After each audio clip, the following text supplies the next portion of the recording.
হাসপাতালে খুন, মহিলা চিকিৎসককে ধর্ষণ করে খুনের অভিযোগ, এমনকি সেই মহিলাকে চিকিৎসককে যেভাবে হত্যা করা হয়েছে।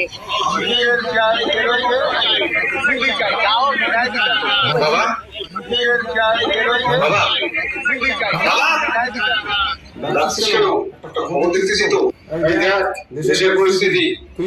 হাসপাতালে খুন, মহিলা চিকিৎসককে ধর্ষণ করে খুনের অভিযোগ, নিহতের বাবার একই সঙ্গে পুলিশের বিরুদ্ধে ক্ষোভ উগরে দিয়েছে। কালকের কাজটা করা কিন্তু ঠিক হয়নি রে। আমি কি ধরে জানতাম যে এত ভাইরাল হবে।